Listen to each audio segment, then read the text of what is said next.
महाराष्ट्र के पुणे शहर में रहने वाले हमारे एक सब्सक्राइबर निहाल बताते हैं कि अक्टूबर 2021 का समय था। कोविड लॉकडाउन हटने के बाद चीजें थोड़ी थोड़ी नॉर्मलाइज हो रही थी, पर निहाल के कई सारे दोस्त इस लॉकडाउन के दौरान अपने अपने घर चले गए थे। अब एक दफा निहाल जब अपने पुणे वाले घर की बालकनी में बैठे थे ना, तभी उनका फोन बजता है। ये कॉल उनके एक दोस्त मनदीप का था और उसने बताया कि भाई मेरी ना शादी फिक्स हो गई है। मनदीप चाहते थे कि निहाल और इनके ग्रुप के बाकी दोस्त मैरिज से 7-8 दिन पहले ही इनके गांव पहुंच जाएं। अब यहाँ लॉकडाउन के दौरान घर में पड़े पड़े निहाल और उनके दोस्त ऑलरेडी बहुत ज्यादा बोर हो चुके थे और इन्होंने मनदीप की शादी में जाने की तैयारी शुरू कर दी, इस बात से अनजान कि ये शादी का सफर इनके जिंदगी के सबसे डरावने अनुभवों में से एक होने वाला था। इस वेडिंग ट्रिप थ्रिलर को मेरे साथ खुद निहाल ने शेयर किया है, जिनके ईमेल का स्क्रीनशॉट अभी आप वीडियो में देख सकते हैं।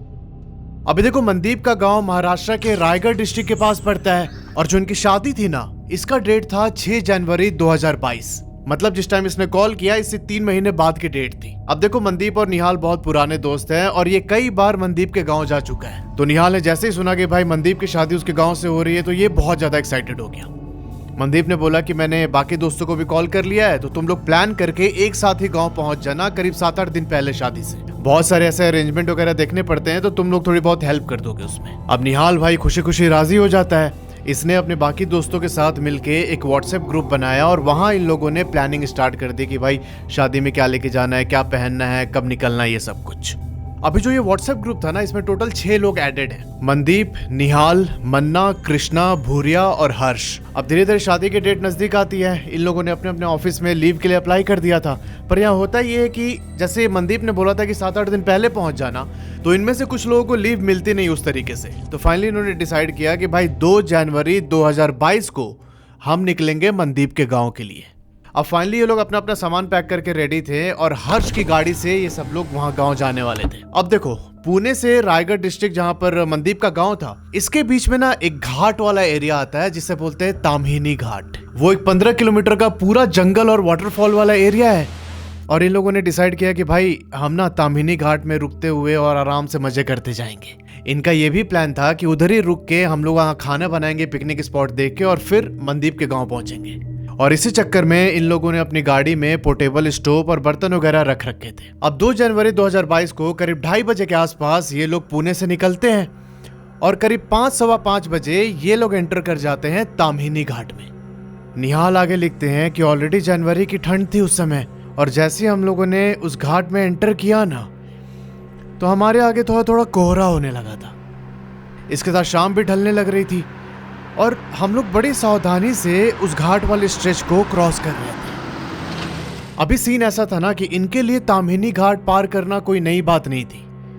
अक्सर गांव आने जाने में ये लोग ये घाट को क्रॉस करते थे और जो पुणेकर्स हैं उनके लिए तो मतलब मॉनसून के टाइम ये ताम्हिनी घाट एक बहुत ही क्राउडेड स्पॉट रहता है जहां पर कि लोग आते हैं अपना चिल करने के लिए। पर अभी की जो टाइमिंग थी ना कि हल्का कोहरा हो रखा है, सूरज ढल चुका है और जंगल के बीच से ये लोग अपनी गाड़ी से निकल रहे हैं, तो इस टाइम पर निहाल और उनके दोस्त कुछ ज्यादा ही सतर्क हो गए थे। ये लिखते हैं कि हमें थोड़ा थोड़ा एरी सा फील हो रहा था, पर हम लोगों ने ज्यादा इस पर कुछ रिएक्ट नहीं किया। हम आपस में बातचीत करते हुए हंसी मजाक करके आगे बढ़ रहे थे। अब ऑलरेडी इनको गाड़ी में बैठे बैठे 3-4 घंटे बीत चुके थे और उस ताम्हिनी घाट में अंदर ड्राइव करते हुए भूरिया को एक स्पॉट दिखता है। अच्छा सुंदर सा कोई सीनिक स्पॉट था, तो इसने हर्ष को बोला कि भाई गाड़ी रोक दे, थोड़ा सा बाहर निकलते हैं, बॉडी थोड़ा स्ट्रेच करते हैं। और मन्ना ने बोला कि मुझे भाई सिगरेट वगैरह पीना है, तो 10-15 मिनट का हॉल्ट लेके तब आगे बढ़ेंगे हम लोग। अब हर्ष ने इनकी बात सुन के गाड़ी साइड कर दी और ये सारे के सारे दोस्त गाड़ी से बाहर निकल जाते हैं। अभी ये लोग उस जगह पे खड़े होकर फोटोज वगैरह क्लिक करा रहे थे और जो मन्ना था उसने अभी सिगरेट जला ली थी। अभी देखो, मैंने ऑलरेडी बोला था कि ये जो पूरा ताम्हिनी घाट वाला स्ट्रेच है ना, इधर है घनघोर जंगल और वाटरफॉल्स। और जब ये लोग फोटो क्लिक करवा रहे थे तभी इनको अपने पास वाले जंगल से पानी के बहने की बड़ी अजीब सी आवाज आने लगी। वो कोई नॉर्मल वाटरफॉल की आवाज नहीं थी, कुछ अनइवन फ्लो था पानी का जिसने इन लोगों को अट्रैक्ट किया। उस आवाज को सुन के इन लोगों ने अपना फोटो सेशन रुका और ध्यान से सुनने लगे कि भाई क्या है वो। और तभी इनको फील हुआ ना कि उधर एक वाटर बॉडी तो है और ऐसा लग रहा है कि कोई उसमें खेल रहा था। तो इन्होंने सोचा कि यार मे बी ऐसा कुछ हिडन वाटरफॉल या पॉन्ड वगैरह कुछ होगा जंगल में, तो हम एक बार चल के देखेंगे। अब ये 5 दोस्त उस आवाज को फॉलो करते हुए जंगल के अंदर जाने लगे। मन्ना के हाथ में सिगरेट थी और कुछ ही टाइम के बाद जब ये लोग उस स्पॉट पे पहुंचे ना, तब ये पाते हैं कि भाई वहां तो कुछ है ही नहीं। ये लोग जिस आवाज को फॉलो करते हुए आ रहे थे वो आवाज सुनाई दे रही है इनको, पर उस स्पॉट पे आके वो आवाज इनके ऐसे हो गया था कि एकदम करीब से आ रही है, पर ना कोई वहां वाटर बॉडी थी, ना कोई झरना, और ना ही उसमें कोई खेल रहा था। इसी बीच कृष्णा बोलता है मन्ना से कि अरे भाई सिगरेट पास कर दो। मन्ना कृष्णा को सिगरेट देता है और तभी इनको एक आवाज सुनाई दी, मुझे भूल गए क्या, मुझे भी सिगरेट पिला दो। और भाई वो आवाज इनमें से किसी की भी नहीं थी। ये सब एकदम शॉक होके आसपास देखने लगे, भाई अभी किसने मांगी सिगरेट हमसे। सबने चारों ओर बड़े ध्यान से देखा पर इनको कोई दिखाई नहीं पड़ता। अब जो कृष्णा लड़का था उसकी हालत खराब होने लगी इधर। वो अपने बाकी दोस्तों को बोलता है कि भाई जल्दी चल यहाँ से, इधर रुकना ठीक नहीं है। और ये लोग भाग के ऊपर रोड पे आ जाते हैं। अब ये सबके सब गाड़ी में बैठ के फटाफट ताम्हिनी घाट को क्रॉस करते हैं। अब कोई 2-3 घंटे और ड्राइव करने के बाद रात के बज जाते हैं 8। अब इनका प्लान था कि हम रात के 11 साढ़े 11 बजे तक मनदीप के गांव पहुंच जाएंगे, पर अभी वहां पहुंचने में 2.5-3 घंटे और लगने वाले थे और फिलहाल इनका टाइम हो गया था डिनर का। अब ये लोग बस इस चक्कर में थे कि भाई कोई ऐसा स्पॉट मिल जाए जहां पर हम आराम से खाना वगैरह बना सकें। और अब करीब आधे घंटे और ड्राइव करने के बाद इनको रोड के साइड में एक ओपन झोपड़ी जैसा दिखाई देता है। ऐसा लग रहा था कि उधर कोई दुकान लगाता है और अभी रात के टाइम वहां से खाली करके चला गया है। ये लोग कार को साइड करते हैं और डिक्की से सारा बर्तन, खाने का सामान, स्टोव वगैरह निकाल के ये लोग झोपड़ी के अंदर खाना बनाने लगे। अभी निहाल लिखते हैं कि भाई जनरली ऐसा होता नहीं है कि जनवरी के टाइम में महाराष्ट्र के अंदर बारिश हो रही हो, पर उस रात जब हम खाना बना रहे थे ना तब मौसम अचानक से बदलने लगा। मतलब हल्की हल्की बारिश स्टार्ट हो चुकी थी धुंध के साथ। और फिर जब ये लोग खाना खाने बैठे तभी इनको पास से आवाज आती है कि मुझे भी खाना दो ना, भूख लग रही है बहुत तब से। और ये एक बहुत कड़क आवाज थी किसी की। इन लोगों ने दोबारा से इधर उधर झांका पर कोई भी दिखाई नहीं पड़ता है। फिर ये लोग एक दूसरे का मुंह देखते हैं और बिना कुछ टोके अपना बर्तन सामान सब कुछ पैक किया और सीधा ये लोग पहुंचते हैं मनदीप के गांव। अभी इनको गांव पहुंचते पहुंचते रात के 1:30 बज चुके थे। अब भाई गांव में ऐसा तो होता नहीं है कि इतने रात तक लोग जगे रहे। पूरे गांव में एकदम सन्नाटा था उस टाइम पे। अभी मनदीप इनको रिसीव करता है और जो मनदीप का घर था ना उसके जस्ट बाजू में ही एक छोटा सा गेस्ट रूम बना हुआ है। तो इन दोस्तों के रहने की व्यवस्था उसी गेस्ट रूम में की गई थी। मनदीप बोलता है कि अभी तुम लोग जाके आराम करो, कल सुबह हम बात करेंगे। ये सब जाते हैं उस गेस्ट रूम में, अपना सामान रखते हैं और चुपचाप बेड पे सो जाते हैं, इस बात से बिल्कुल अनजान कि उस गेस्ट रूम में इनके साथ कोई और भी सो रहा है। अब अगली सुबह ये लोग सो के उठे, फ्रेश हुए, मस्त नाश्ता वास्ता किया, मनदीप से बहुत सारी बातें की और इनको पता चलता है कि आज रात को मनदीप की हल्दी है। अब एक चीज समझना, जो निहाल लड़का है ना ये अपने साथ एक परफ्यूम रखता है जो बहुत फेमस है इसके ग्रुप में। इसने अपनी वो स्पेशल परफ्यूम मनदीप को दी कि भाई हल्दी के बाद पूरा रेडी वेडी होके लगाना इसे। और मनदीप बड़े खुशी खुशी वो परफ्यूम लेके अपने साथ चला गया। अब शाम के 5 बजे हल्दी की रस्म शुरू होती है। इन सब ने बहुत एंजॉय किया और फिर ये सब होने के बाद अपना खाना वाना खाते हैं सब लोग साथ में। और ये सब करते करते रात के बज जाते हैं 9। अब निहाल यहाँ आगे लिखते हैं कि डिनर करने के बाद गांव के सब लोग अपने अपने घर चले गए और इनके वहां पर एक रिचुअल फॉलो होती है कि हल्दी के बाद जो दूल्हा है ना इसे शादी तक अपने घर से बाहर नहीं निकलना चाहिए और इसके साथ ही कोई नदी, पुल या चौराहा क्रॉस नहीं करना है। निहाल ने आगे बताया है कि गांव के साथ साथ ये सारे रिचुअल्स हम शहर में भी फॉलो करते हैं, पर भाई जब दोस्त ऐसे इतने सालों के बाद मिलते हैं तब कहाँ ये सारी चीजें याद रहती हैं। इन लोगों ने मनदीप के साथ प्लान बनाया कि यार इतने सालों के बाद हम लोग मिले हैं और आज रात को जब सब लोग सो जाएंगे तो जो तेरे घर के पीछे वाला खेत है ना उस खेत में जाके हम लोग पार्टी करेंगे मस्त। अब ये प्लान सुन के मनदीप भी हामी भर देता है कि हाँ भाई ठीक है। अब देखो बड़े बुजुर्ग गांव के लोग ये सब लोगों ने ना बहुत कुछ सोच के अपने सारे सिस्टम सेट किए थे कि भाई ये चीज़ें फॉलो करनी ही करनी है, जैसे नदी नाला क्रॉस नहीं करना, चौक पे नहीं जाना, घर से बाहर नहीं निकलना। कुछ तो रीज़न होगा ना, तभी तो बनाई जाती है रीति रिवाज ये सब कुछ। पर यहाँ पर इन दोस्तों ने इन सब चीज़ों को फॉर ग्रांटेड ले लिया एंड आउट ऑफ एक्साइटमेंट रात के 11 बजे जब मनदीप के घर वाले सो गए तब ये अपने छत से क्रॉस करके जो वो गेस्ट हाउस का छत था उस पर आता है। वहाँ उसके सारे दोस्त वेट कर रहे थे। अब उस छत से लोग नीचे उतरते हैं और फिर जो इसके घर के पीछे खेत था उस खेत की ओर जाने लगे। अब इस टाइम पर ये लोग ड्रिंक्स, चखना, सिगरेट ये सब कुछ अपने साथ लेके चल रहे थे और खेत के अंदर एक पेड़ के नीचे जगह देख के सारे दोस्त बैठ जाते हैं। अब एक चीज समझो, जो वो खेत है जहां पर ये लोग बैठे हुए हैं उस खेत से लगे हुए ही एक 3-4 फुट की दीवार थी। मतलब ऐसी दीवार कि कोई भी उसे फांद के उस साइड जा सकता है। इन लोगों ने एक नजर उस दीवार की तरफ मारी और फिर वहीं पेड़ के नीचे बैठ के अपना पार्टी करने लगे। अब ये लोग मस्त वहां पर ड्रिंक कर रहे थे, अपने कॉलेज की बातें शेयर कर रहे थे और ये सब करते कुराते रात के बज जाते हैं 12:30। अभी मनदीप बोलता है कि भाई मुझे ना थोड़ा सुसु करने जाना है। तो इसके साथ जो एक और दोस्त था कृष्णा, वो भी बोलता है कि भाई मुझे भी लगी है तो साथ ही चलते हैं। अब देखो इस टाइम मनदीप और कृष्णा दोनों उस जगह से उठते हैं और ये दोनों एक साथ उस दीवार की ओर जाने लगे और वहीं पर खड़े होके इन्होंने सुसु किया।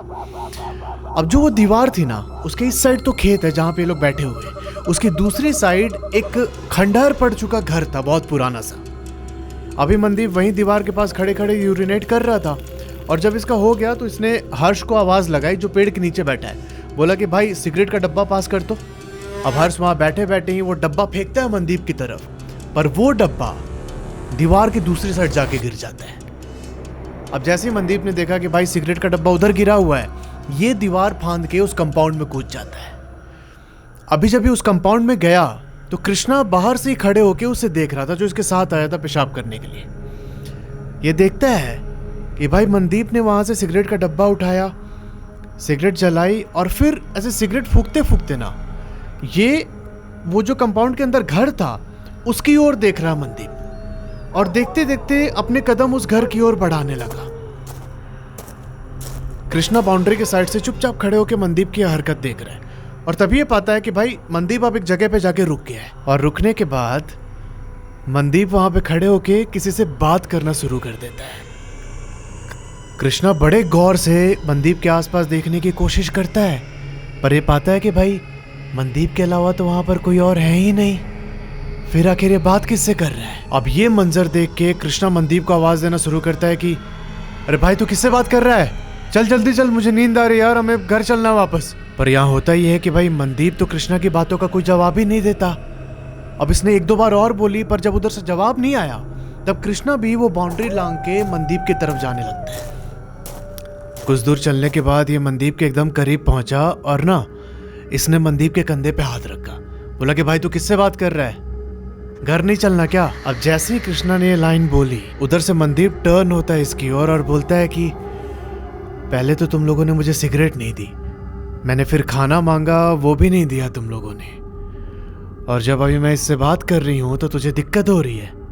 अब ये बातें सुनते ही कृष्णा हो जाता है एकदम सन, क्योंकि भाई वो आवाज मनदीप की थी ही नहीं, वो एक औरत की बड़ी भारी सी आवाज थी। और पता है मसला क्या हो रहा था? वो आवाज ना मनदीप के अंदर से भी नहीं आ रही, मनदीप का मुंह तो चल रहा है पर ऐसा लग रहा था कि उसके बाजू में खड़े होके कोई कृष्णा को ये सारी बातें बोल रहा था, पर मनदीप के अलावा इसे और कोई दिखाई नहीं पड़ रहा उधर। अब भाई कृष्णा को लगा कि यहाँ अगर मैं खड़ा रहा तो बड़ा खतरा हो सकता है मेरे लिए। ये भाग के दीवार फांदता है और सीधा अपने दोस्तों के पास जाके सारी बात बताता है कि भाई उधर कुछ तो गड़बड़ चल रहा है, चलो तुम लोग साथ में। अब ये सारे दोस्त भाग के उस दीवार तक तो जाते हैं, पर इनकी हिम्मत नहीं हुई कि भाई ये लोग दीवार फांद के मनदीप के करीब जाएं। ये लोग वहीं दीवार के पास से खड़े होकर मनदीप को आवाज लगा रहे कि भाई चल जल्दी, बहुत रात हो गई है भाई, चलना, कल सुबह इतना सारा काम है, तो यहाँ पे क्या कर रहा है? तब मनदीप घूमता है उनकी ओर और बोलता है कि ये अब कहीं नहीं जाएगा, मैं इसे ले जाऊंगी अपने साथ, तुम लोग निकल जाओ यहाँ से, नहीं तो बहुत बुरा होगा सबके लिए। और ऐसा बोल के मनदीप बहुत जोर जोर से चिल्लाने लगा उस औरत की आवाज में। अब वो मंजर इतना भयानक था कि ये दोस्त वहां रुक नहीं पाए, वो लोग भाग के वापस अपने गेस्ट हाउस में आ जाते हैं और जो जिनका कमरा था उसके अंदर घुस के इन्होंने कुंडी लगा ली। मनदीप को इन लोगों ने वहीं पर अकेला छोड़ दिया था। अब उस समय पैनिक में इन लोगों ने ये डिसीजन तो ले लिया, पर कमरे के अंदर आने के बाद हर्ष बोलता है कि भाई हम लोगों ने ऐसे मनदीप को अकेले नहीं छोड़ना चाहिए था यार, कहीं उसके साथ कुछ गलत ना हो जाए। अब ये लोग यहाँ मंथन कर ही रहे थे कि भाई क्या करना चाहिए, कि तभी इनके गेस्ट हाउस वाले कमरे के डोर पे किसी की नॉक होती है और वो नॉक बहुत ही पंची थी। अब जैसे अचानक से इनका गेट बजा, भाई ये लोग डर गए बहुत ज्यादा। अब यहाँ हिम्मत नहीं हो रही थी किसी की कि भाई जाके गेट खोले, और फिर इनको गेट के बाहर से आवाज आती है कि अरे भाई दरवाजा तो खोल दो, और ये आवाज थी मनदीप की। भाई इन लोगों ने जैसे मनदीप की आवाज सुनी, ये गेट खोलते हैं, मनदीप अंदर आता है कमरे और बोलता है कि यार मुझे वैसे अकेले ही छोड़ के भाग आए तुम लोग इधर, जब मैं सुसु करके वापस पेड़ के नीचे आया तो तुम सब जा चुके थे, मुझे अकेले ही छोड़ दिया उधर। अब ये सारे दोस्त एक दूसरे का मुंह देखने लगे, इनको ये समझ में आ चुका था कि भाई मनदीप को कुछ भी याद नहीं है। अब इन लोगों ने सोचा कि भाई शादी का टाइम है, क्यों इसे परेशान किया जाए, और अगर घर वालों को सारी बात पता चल गई तो हमें और उल्टा डांट पड़ेगी, तो इन लोगों ने ऐसे बात को टाल दिया कि यार हम ना तेरे साथ बस ऐसे प्रैंक कर रहे थे। इसके बाद मनदीप उस गेस्ट हाउस वाले छत से अपने घर के छत पे जाता है और फिर जाके अपने कमरे में सो जाता है। अब इसके दोस्त भी डिसाइड करते हैं कि भाई कोई इसके बारे में किसी से बात नहीं करेगा, बढ़िया से शादी वादी निपटाते और फिर अपने अपने घर चले जाएंगे यार। और ये प्लान करके सारे दोस्त उस रात बड़े आराम से सो जाते हैं। पर भाई ये तो खेला का बस शुरुआत था। वे सुनना ध्यान से क्या होता है। अब जब अगली सुबह ये लोग सो के उठे तो जो कृष्णा लड़का था ना, इसको फीवर आ रखा है और आज के दिन ही दोपहर में मनदीप के दोस्तों को इनके परिवार वालों के साथ मनदीप के ससुराल जाना था शगुन लेके।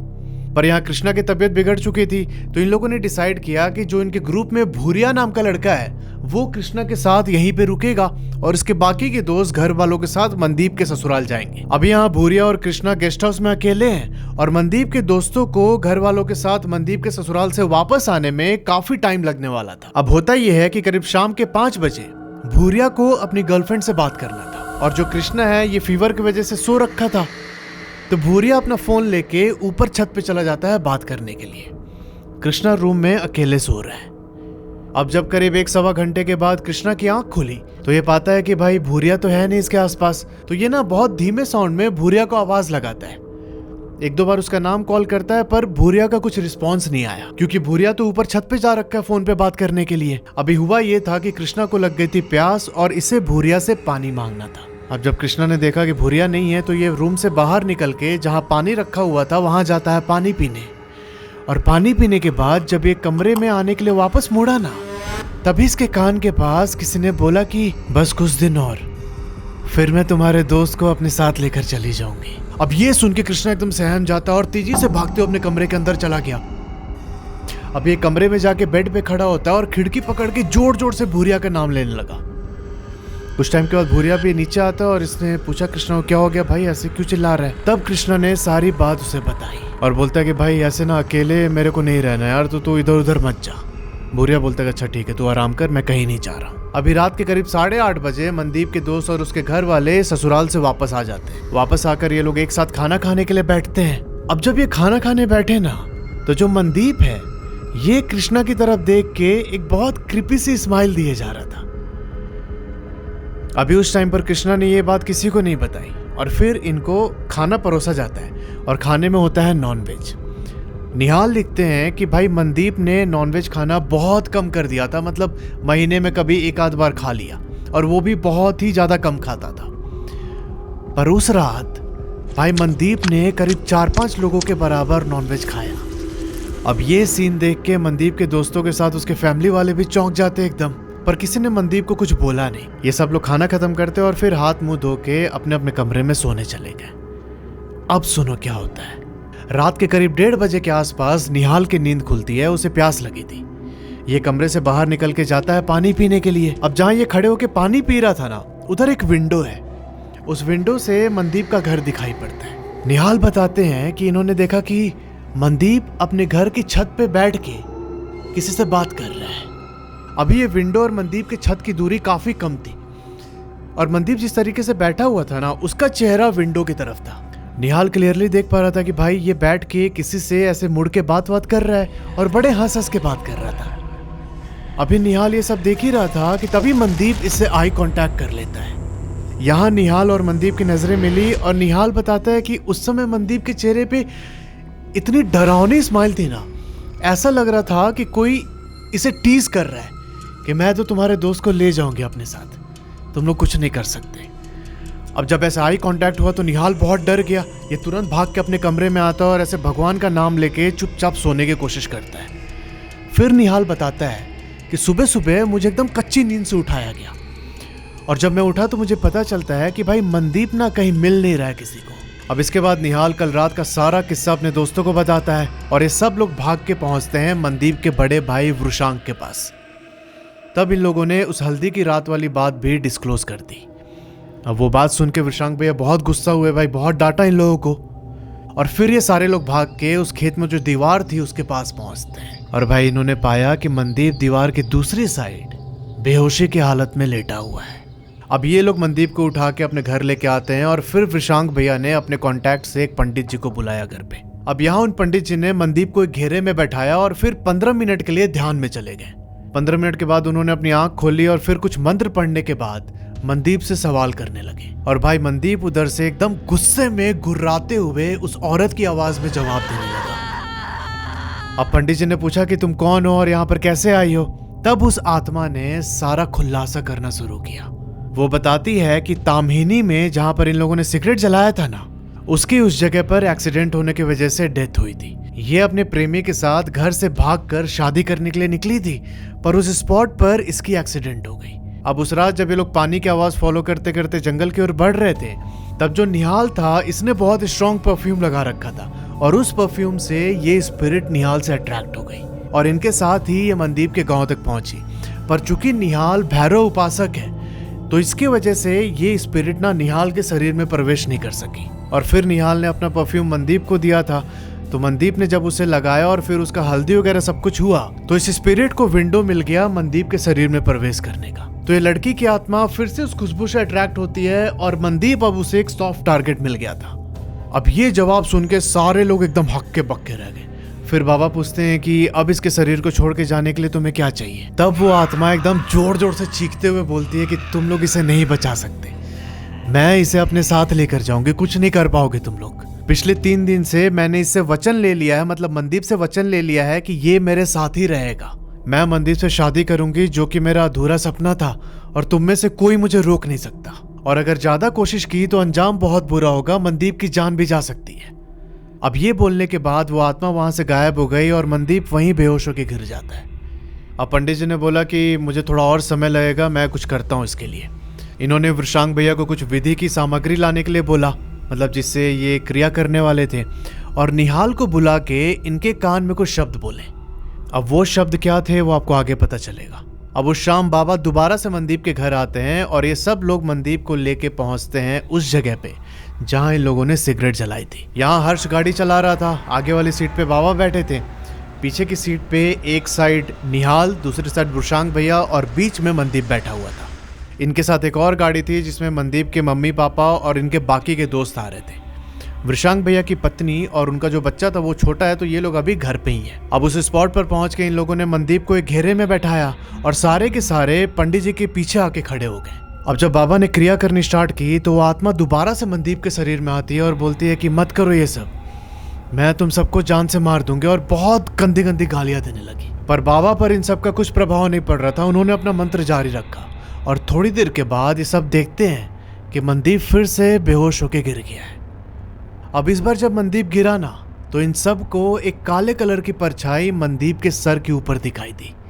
अब जहां पर ये सब कुछ क्रिया हो रही थी उसके बाजू में एक पेड़ था। उन पंडित जी ने उस पेड़ के साथ इस परछाई की शादी करवा दी और फिर निहाल को इशारा किया कि सामान लेके आओ, जो इन्होंने कान में बोला था। तो निहाल अपने साथ एक परफ्यूम और एक सिगरेट का डब्बा लेके आया था। बाबा ने वो परफ्यूम लेके पेड़ पर छिड़का और सिगरेट का पैकेट वहीं रख दिया नीचे, और इन्होंने कुछ मंत्र पढ़ के वहां पर शादी करवाई उस आत्मा की उस पेड़ के साथ।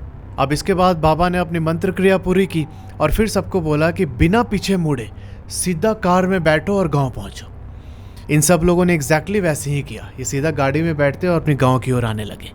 रास्ते में मनदीप को होश आया, तब इन लोगों ने मनदीप से सारी बातें बताई कि भाई तेरे साथ ऐसा ऐसा हुआ था। अब ये जो किस्सा था इसे इन लोगों ने उस रात ही खत्म कर दिया। इसके बाद बहुत धूमधाम से शादी हुई, बहुत एंजॉय किया सबने। और जब ये लोग वापस पुणे लौट रहे थे और बीच में जब वो वाला स्पॉट आया ना ताम्हिनी का, तब इन लोगों ने सिर्फ हाथ जोड़ के एक बार उधर प्रणाम किया और फिर कुछ बोला नहीं, ना ही उसकी तरफ देखा, और सीधा वहां से पहुंचते हैं ये लोग पुणे। आज के टाइम पर मनदीप भाई के साथ ऐसी कोई दिक्कत नहीं है और ये पूरी तरीके से सुरक्षित है। तो यार ये थी पूरी कहानी। अगर आपके जानने में भी ऐसे कोई घटना हुई है तो नीचे ईमेल जो आ रहा है उस पर अपनी कहानी मुझे भेज सकते हैं। मिलते हैं आपसे अगले वीडियो में, तब तक के लिए अपना ध्यान रखो और हर हर महादेव।